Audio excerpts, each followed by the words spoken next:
Good morning प्यारे बच्चों। आज इस वीडियो में मैं लेके आया हूं आपके सामने 22 जुलाई की वर्कशीट के सॉल्यूशंस। शिक्षा निदेशालय आपको रोज एक वर्कशीट भेजता है, तो आज की इस वर्कशीट के सॉल्यूशन के साथ ये वीडियो स्टार्ट करते हैं। आज की जो वर्कशीट है वो हिंदी की वर्कशीट है। पहली कबीर के शब्द, 8वीं वर्कशीट है ये।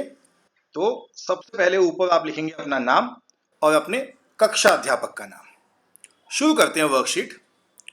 मोको कहाँ ढूंढे बंदे, मैं तो तेरे पास में, ना मैं देवल ना मैं मस्जिद, ना काबा कैलाश में, ना तो कोने किया कर्म में, ना योग बैराग में, खोजी होए तो तुरंत मिले पल भर की तलाश में। कहे कबीर सुन लो भई साधो, सब श्वासों की श्वास में। तो कबीरदास जी अपनी इस शब्द में क्या बताते हैं, पहले परिचय पढ़ लेते हैं। शब्द के इस पद में कबीर द्वारा बाह्य आडंबरों का विरोध और अपने भीतर ही ईश्वर की प्राप्ति की ओर संकेत किया गया है। कबीर भक्तिकालीन निर्गुण संत परंपरा के प्रमुख कवियों में से एक हैं, जिनकी रचनाएं मुख्यतः कबीर ग्रंथावली में संग्रहित हैं। उन्होंने ईश्वर के नाम पर चलने वाले हर तरह के पाखंड, भेदभाव और कर्मकांड का खंडन किया है। तो इस शब्द की व्याख्या पढ़ लेते हैं एक बार।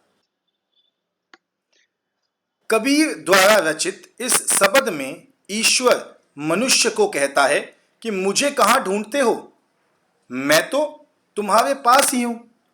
मैं देवालय, मस्जिद, काबा, कैलाश आदि में नहीं हूं, ना ही किसी कर्मकांड या वैराग्य में हूं।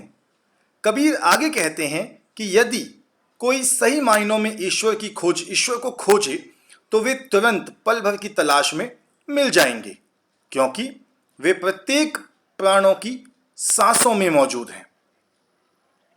तो जैसा कि कबीरदास जी ने अपनी शब्द में कहा कि ईश्वर को ढूंढने के लिए हमें कहीं जाने की आवश्यकता नहीं है, ईश्वर हमारे भीतर है, हमें बस अपने भीतर के उस ईश्वर को पहचानना है। तो पहला प्रश्न देखते हैं। प्रश्न है कि इस पद्यांश के अनुसार मनुष्य ईश्वर को कहां कहां ढूंढता है। तो उत्तर देख लेते हैं इसका। तो उत्तर आपके सामने स्क्रीन पे आ गया। देवालय, मस्जिद, काबा और कैलाश जैसे 30 स्थानों पर मनुष्य ईश्वर को ढूंढता है। यह आपके सामने हिंट है। इस हिंट का उपयोग कर पूरा आंसर अपनी कॉपी में लिखिए। दूसरा प्रश्न देखते हैं। प्रश्न है कि इस शब्द को पढ़कर आपको निम्नलिखित शब्दों का क्या अर्थ समझ में आया, उन अर्थों को लिखिए। पहला है देवल। देवल का मतलब होता है देवालय या कोई धार्मिक स्थल। तुरतः मतलब तुरंत, तभी। मिलहे मतलब मिलना। श्वास मतलब सांस। तो आंसर आपके सामने आ गया है। आंसर अब देवल मतलब देवालय या कोई धार्मिक स्थल, तुरतः तुरंत, मिलहे मिलना, श्वास मतलब सांस। चलिए तीसरा प्रश्न देख लेते हैं। प्रश्न है कि इस शब्द को पढ़कर आपको जो समझ में आया उसे अपने शब्दों में संक्षेप में लिखिए। संक्षेप मतलब छोटे में लिखिए। तो समझ में तो यही आया कि ईश्वर को ढूंढने के लिए कहीं जाने की आवश्यकता नहीं है, ईश्वर हम सभी के भीतर है। उत्तर देख लेते हैं एक बार। उत्तर आपकी स्क्रीन पे आ गया है। ईश्वर हमारे पास है, वह कर्म कांडों में नहीं, वह मंदिर मस्जिद में नहीं, अपितु हमारे भीतर है। तो उसे ढूंढने के लिए हमें आत्म मंथन करने की आवश्यकता है, ना कि इन धार्मिक स्थलों पर जाने की। अगला प्रश्न देख लेते हैं। चौथा प्रश्न, कबीर के अनुसार ईश्वर पल भर की तलाश में कैसे मिल सकते हैं।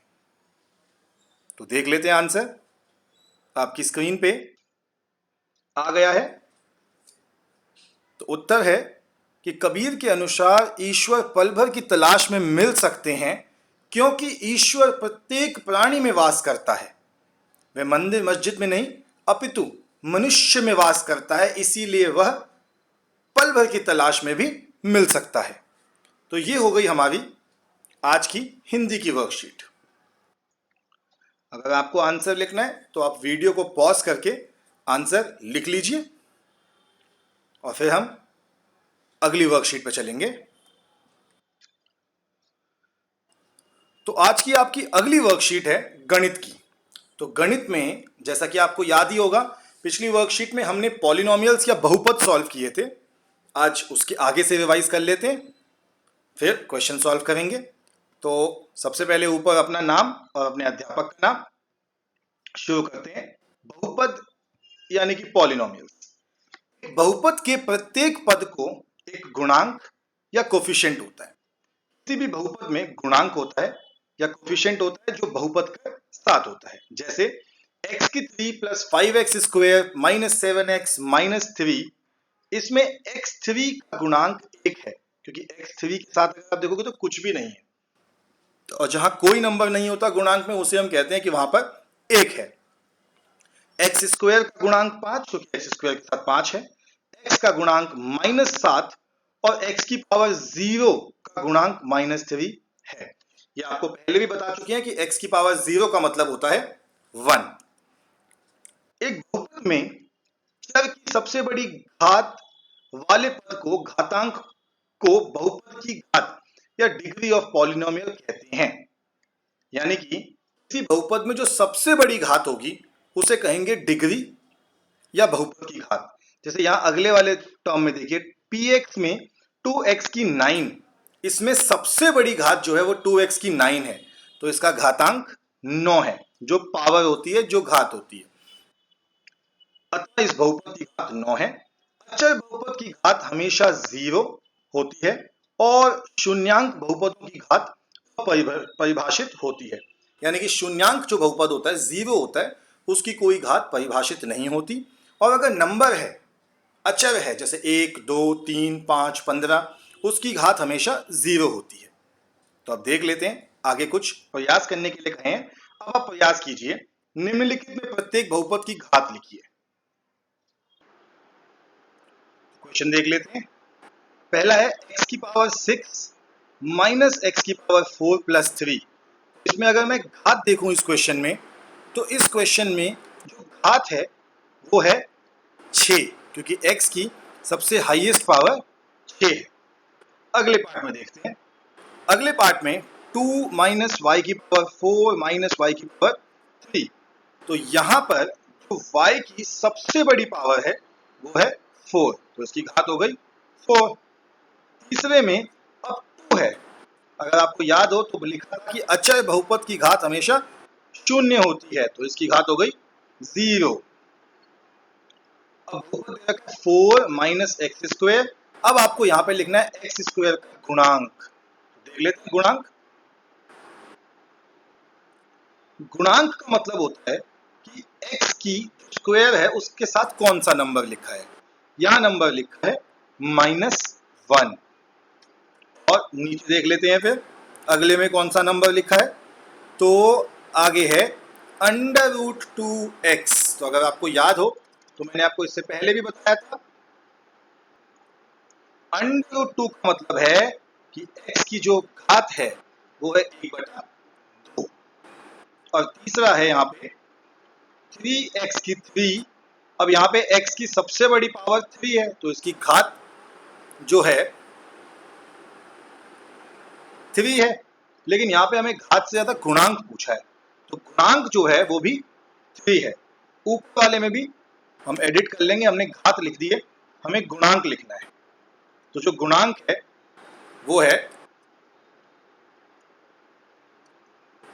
√2।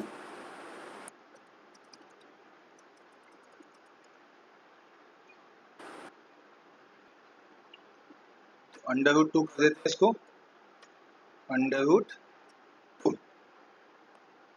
ये हो गया आपका आंसर इसका। आगे बढ़ते हैं वर्कशीट में। अब वो कहता है कि पदों के आधार पर बहुपदों का वर्गीकरण, यानी कि हम पदों के आधार पर बहुपदों को बांट भी सकते हैं। जैसे पहला है, जिस बहुपद में केवल एक पद हो उसे एकपदी या मोनोमियल कहते हैं। तो जिसमें सिर्फ एक पद होगा उसे कहेंगे मोनोमियल या एक पद। दो पद वाले को कहेंगे द्विपद या फिर बाइनोमियल। जिसमें दो पद होंगे जैसे x प्लस 2 2, तो बाइनोमियल या द्विपद। तीन पद वाले को त्रिपद, जिसमें तीन पद हैं जैसे x square plus 2x plus 4, ये त्रिपद है। ऐसे ही अगर तीन से ज्यादा हैं तो हम उसे बहुपद भी कह सकते हैं। घात के आधार पर बहुपदों का वर्गीकरण, अब घात के आधार पर वर्गीकरण करते हैं, पावर के आधार पर। घात एक वाले बहुपद को रैखिक बहुपद कहा जाता है। तो जिसकी सबसे बड़ी पावर एक है उसे कहते हैं रैखिक। जैसे 3x माइनस 1, x की सबसे बड़ी पावर 1, 2 माइनस वाई, वाई की पावर 1, तो इनको हम कहते हैं रैखिक। घात दो वाले बहुपदों को द्विघाती बहुपद कहते हैं। तो जिनकी घात दो है उन्हें क्या कहेंगे? द्विघाती। जैसे 4x स्क्वायर प्लस 9, अब x की पावर क्या है? 2, x की घात 2 है।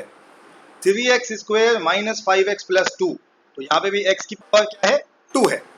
और घात तीन वाले बहुपद को त्रिघाती बहुपद कहते हैं। त्रिघाती मतलब जिसकी घात 3 हो। जैसे 2x की 3, तो यहाँ x की सबसे बड़ी जो घात है वो 3 है। अब उन्होंने कुछ क्वेश्चनों में हमें प्रयास करने के लिए कहा है। उन्होंने कहा है कि अब आप प्रयास कीजिए, तो प्रयास कर लेते हैं। तो प्रयास करते हैं। ये 10 क्वेश्चन उन्होंने दिए हैं और कहा है कि इनमें से कौन एकपदी, द्विपद, त्रिपद, रैखिक, द्विघाती और त्रिघाती बहुपद छांटिए। तो हम दो तरीके से बांट लेते हैं इनको और देखते हैं इनके आंसर। जैसे देखते ही पता लग रहा है कि अगर ये y की 3 प्लस वाई है तो ये द्विपद है क्योंकि इसमें दो पद हैं। 2x की 2 प्लस 3 माइनस 1, ये त्रिपद है, इसमें तीन पद हैं। z की पावर 2, ये एक पद है क्योंकि इसमें एक ही पद है। इसमें एक ही अगर हम देखेंगे तो एक ही है। 9x की 3 एक पद है। ये पांचवा देखिए y प्लस 1 दो है तो द्विपद है। x की 2 प्लस अंडर रूट 3 दो है तो द्विपद है। अब यहाँ देखिए 3x की 3 माइनस 2x की 2 प्लस 4x माइनस 2, इसमें चार पद हैं। तो ये हो गया बहुपद, एक वाला, दो वाला द्वि, तीन वाला त्रि, ये चार है तो बहुपद। 6 माइनस वाई की 2 तो द्विपद। रूट 3x प्लस 7 अगेन द्विपद और 4x त्रिपद। और इसके बाद अगर मैं रैखिक, द्विघाती और त्रिघाती देखूं तो ये y की पावर 3 है पहले में तो त्रिघाती, दूसरा वाला द्विघाती क्योंकि x की पावर 2 है, z की पावर 2 है इसलिए द्विघाती, 9x की 3, x की घात 3 है तो त्रिघाती, y प्लस 1 एक है तो रैखिक, x की 2 है तो द्विघाती, यहाँ पे 3x की 3 सबसे बड़ी पावर 3 तो त्रिघाती, 6 माइनस वाई की 2, y की घात 2 है तो द्विघाती, रूट 3 z की घात 1 तो रैखिक और 4x भी आपका रैखिक। तो इनको मैंने छांट के अलग कर लिया है। एक बार फटाफट से उन आंसर्स को देख लेते हैं।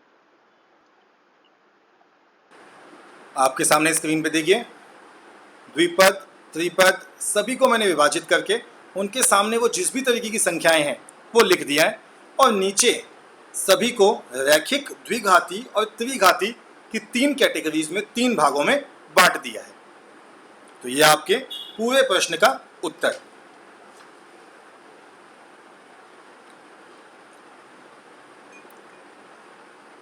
आगे देखते हैं अगले प्रश्न को। अगला प्रश्न देखते हैं। आओ जाने हमने क्या सीखा। सही को सही और गलत को गलत का निशान लगाएं।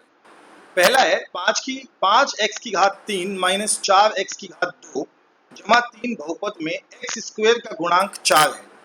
ज्यादातर को देख के लगेगा कि हाँ x स्क्वायर के साथ 4 है, किंतु ये गलत है क्योंकि x स्क्वायर के साथ 4 नहीं बल्कि -4 है। तो ये हो गया आपका गलत। दूसरे में देखिए बहुपद 4x की 2 की घात 2 है, बिल्कुल सही। यहाँ पे x की घात जो है वो 2 है। अगला देखिए 2x की 3 प्लस 1 एक रैखिक बहुपद है, जो कि बिल्कुल गलत होगा क्योंकि ये रैखिक नहीं है, ये तो त्रिघाती है। तो इसे कर देते हैं गलत। अगला देखते हैं, बहुपद अंडर रूट 5x+1 में x का गुणांक अंडर रूट 5 है, बिल्कुल सही, x का गुणांक अंडर रूट 5 ही है यहाँ पे। अगला सॉल्व करते हैं। इसके बाद बहुपद 4m+5n एक द्विपद है, बिल्कुल सही, द्विपद है क्योंकि इसके अंदर दो पद हैं। अगर हम देखेंगे तो एक 4m और एक 5n, तो ये एक द्विपद हो गया। आगे शुरू करते हैं। तो इसके साथ आपकी आज की गणित की जो वर्कशीट है वो भी पूरी हुई। वीडियो पॉज करके आप अपने आंसर चेक कर लीजिए एक बार, फिर हम आगे बढ़ते हैं अगली वर्कशीट पर। तो आज की आपकी अगली वर्कशीट विज्ञान की वर्कशीट है। देखते हैं आज की विज्ञान की वर्कशीट में कौन सा टॉपिक आया है। तो आज की विज्ञान की वर्कशीट का जो टॉपिक है वो है तत्व। समझ लेते हैं अब। दीदी, अभी जो पदार्थ हमने देखे जैसे विलयन, कोलाइड और निलंबन, यह सभी तो अशुद्ध हैं। तो क्या कोई पदार्थ शुद्ध है भी, और अगर है तो कैसे? हमने जो पिछली वर्कशीट सॉल्व करी थी, 6th वर्कशीट 7th वर्कशीट जो हमने सॉल्व करी थी, उसमें हमने निलंबन और कोलाइड के बारे में पढ़ा था। निलंबन, कोलाइड, विलयन, ये सभी अशुद्ध पदार्थ हैं। और जो पदार्थ अशुद्ध होते हैं उसमें एक से ज्यादा प्रकार के कण आपको देखने को मिलते हैं। अब शुरू करते हैं कि इस वर्कशीट के बारे में क्या कहना है। तो ज्ञान जो दीदी है वो ज्ञान को समझाती है कि ज्ञान हमारे आसपास ऐसे बहुत से पदार्थ हैं जिनका उपयोग हम शुद्ध रूप से करते हैं। और ऐसे पदार्थ दो होते हैं, एक होता है तत्व यानी सोना, चांदी, लोहा, एल्यूमिनियम, ऑक्सीजन, कार्बन, और यौगिक। यौगिक मतलब जो दो या दो से अधिक पदार्थों के मिलने से बनता है। ग्लूकोज तत्व पदार्थ का वह मूल रूप है जिसे रासायनिक प्रक्रिया द्वारा अन्य सरल पदार्थों में विभाजित नहीं किया जा सकता। जैसे चीनी का पानी है, मैं उबालूंगा तो मुझे लास्ट में चीनी मिल सकती है। नमक के पानी को उबालने पर लास्ट में नमक मिल सकता है। यानी भौतिक तरीकों से इन पदार्थों को तोड़ा जा सकता है, लेकिन यौगिकों को भौतिक प्रकार से, भौतिक तरीकों से अलग नहीं किया जा सकता। सामान्यतः इन्हें धातु, अधातु और उपधातु में वर्गीकृत किया जाता है। इन सभी के गुणधर्मों के आधार पर यह हमारे लिए अत्यंत उपयोगी हैं। तो ये जो धातु होती हैं, अधातु होती हैं, ये हमारे लिए बहुत यूजफुल, बहुत उपयोगी होती हैं। अब देख लेते हैं कि धातु और धातु क्या होती हैं। सबसे पहला है धातु। यह चमकीला तथा ठोस होती है। यह ताप तथा विद्युत की सुचालक होती है, मतलब इसके अंदर से ताप और विद्युत दोनों ही आराम से गुजर सकते हैं। यह तन्य होती है, मतलब तन्य का मतलब होता है कि इन्हें तारों के रूप में खींचा जा सकता है, जैसे सोना, तांबा, एल्यूमिनियम। आपने देखा होगा हमारे घर पे बिजली की तारें तांबे की होती हैं। यह आघातवर्धीय होती हैं, मतलब अगर इन्हें यदि पीटा जाए तो यह महीन चादरों में बदल जाती हैं। यह प्रतिध्वनिपूर्ण होती हैं। इन पर आघात करने पर प्रतिध्वनि उत्पन्न होती है, मतलब इनको यदि आप इन पर आघात करेंगे तो ध्वनि उत्पन्न होगी। और अगर देखा जाए अधातुओं के गुणधर्म इनसे बिल्कुल उल्टे। धातु चमकीला और ठोस, तो अधातु यह चमकीला नहीं होता। धातु ताप और विद्युत की सुचालक, तो अधातु यह ताप और विद्युत की कुचालक। धातु तन्य और आघातवर्धक थी, तो अधातु यह तन्य और आघातवर्धक नहीं होती। ना तो इनसे तार बनेगी और ना ही इनको पतली चादरों में खींचा जा सकता है। इन पर यदि चोट करी जाए तो यह टूट जाएंगे। यह भंगुर होते हैं। यह प्रतिध्वनिपूर्ण भी नहीं होती, मतलब इनसे आवाज भी उत्पन्न नहीं होती। और सामान्यतः अधातु द्रव्य अथवा गैसीय अवस्था में पाई जाती है, जैसे हाइड्रोजन, कार्बन, आयोडीन, ब्रोमीन इत्यादि। और अगर उपधातु की बात करें तो उपधातु धातु और अधातु के बीच की है। वह तत्व जो धातु और अधातु के बीच के गुणों को दर्शाते हैं उन्हें उपधातु कहते हैं, जैसे बोरॉन, सिलिकॉन, जर्मेनियम इत्यादि। तो अब प्रश्न देख लेते हैं। पहला प्रश्न है कि तत्व किसे कहते हैं और यह मिश्रण से किस प्रकार भिन्न है। सबसे ऊपर हमें पहला आंसर मिलता है कि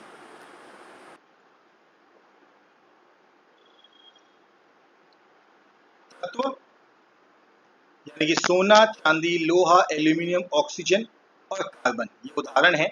और हम लिख सकते हैं तत्व के लिए कि हमारे आसपास के ऐसे पदार्थ जिनका उपयोग हम शुद्ध रूप में करते हैं वह तत्व होते हैं। तो हम लिख सकते हैं और ये भी लिख सकते हैं इसके आगे, तत्व पदार्थ का वह मूल रूप है जिसे रासायनिक प्रक्रिया द्वारा अन्य सरल पदार्थों में विभाजित नहीं किया जा सकता। तो ये आपका हो गया तत्व की डेफिनेशन, जो मैंने हाईलाइट कर रखी है। ये आपकी तत्व की डेफिनेशन और साथ में उसका उदाहरण भी है। बिल्कुल आपके सामने आपका पहला उत्तर। अब इसमें यह भी लिखा है कि यह मिश्रणों से किस प्रकार भिन्न है। तो इसमें लिखा है कि रासायनिक प्रक्रिया द्वारा सरल पदार्थों में विभाजित नहीं किया जा सकता, किंतु अगर आप देखेंगे तो जो मिश्रण होते हैं उनको सरल रासायनिक प्रक्रिया द्वारा अलग किया जा सकता है। तो आप लिखेंगे कि मिश्रणों को सरल प्रक्रियाओं से अलग किया जा सकता है। अगला प्रश्न देखते हैं। खाना पकाने के लिए एल्यूमिनियम के बर्तनों का उपयोग किया जाता है। यहाँ एल्यूमिनियम का कौन से गुण का प्रयोग किया गया है? तो ये गुण यहीं पे लिखा था ऊपर। यह ताप और विद्युत का सुचालक होता है, इसीलिए नीचे गैस के चूल्हे से आने वाली गर्मी को यह हमारे खाने के कणों में भेजकर उसे पका देता है। तो आपका उत्तर आपके सामने है कि यह ताप और विद्युत का सुचालक है। दूसरा आंसर लिख लीजिए। तीसरा देखते हैं फिर। क्या कोयला या कार्बन का प्रयोग घरों में प्रयुक्त होने वाली तारों के लिए किया जा सकता है? समझाइए। तो इसका उत्तर है नहीं। क्यों नहीं कर सकते? क्योंकि कोयला एक अधातु है और अधातु अन्य और आधातु नहीं होती। अधातु जो होती हैं वो अन्य और आधातु नहीं होती, इसलिए इसका उपयोग तार बनाने के लिए नहीं कर सकते। तो यह आपका तीसरा पॉइंट, तीसरा आंसर। दूसरा पॉइंट, दूसरा आंसर। और चौथा क्वेश्चन भी देख लेते हैं। आधातवर्ग और तन्य की परिभाषा लिखिए।